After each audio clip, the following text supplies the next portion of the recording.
specter of the marauding serial killer has become a relatively common feature on the American landscape. Reactions to these modern-day monsters range from revulsion to morbid fascination. Fascination that is either fed by or a product of the saturation coverage provided by print and broadcast media, along with the dizzying array of books, documentary films, websites, and movies of the week.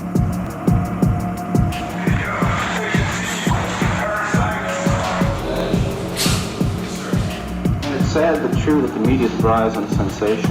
The prevalence in Western culture of images of serial killers and mass murders has created in the public mind a consensus view of what a serial killer is.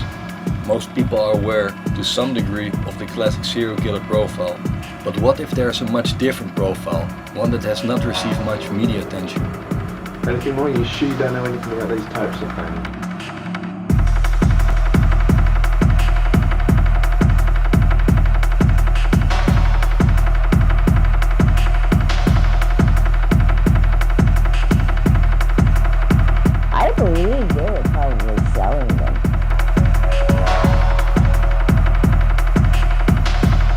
Despite the conventional profile of serial killers as low nuts driven solely by their own internal demons, there's a compelling case to be made that many of the most prominent serial killers are intelligence assets.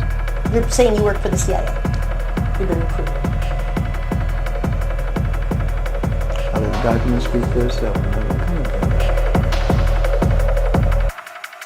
We know nothing. We don't even know if he was a draft dodger or in the equivalent of the CIA as an assassin, as he used to claim he was. He used to brag about being a killer.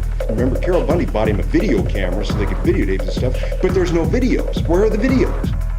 Countless serial killers appear to be subjects of mind control programs like those found in Project Cointelpro, exhibiting telltale qualities such as early childhood abuse, dissociative disorders, pedophilia, and connections to known or suspected intelligence fronts, like the military, prisons, mental hospitals, and cults. Was Jeff sexually abused at any time? No, never. Was not abused by anyone in the home? No. Sexually? No. What did Mom do? Mom's got me. Mom's got you now? What does she do? I think Ted was a child of incest. I think his grandfather, who had a maniacal temper, was really his father. He may have been molested as a child. I don't know. Things like human sacrifice, Satanism, demonic practices.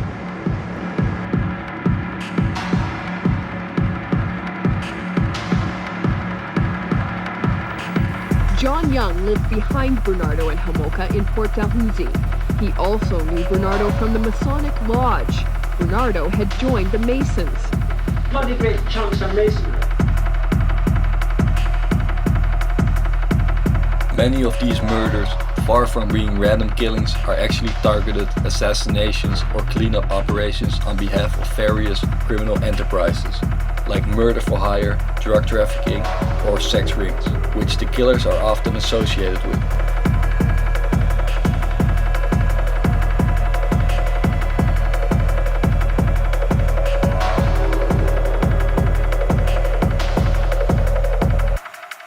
Other murders have no political motive, but fit the profile of satanic cult killings or a domestic version of the Phoenix program aimed at terrorizing the public into submission.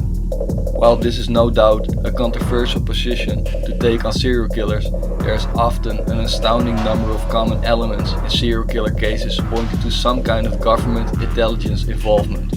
Was there a lot of noise in the house with other people, anything like that? No. I had a habit of, I didn't like his friends.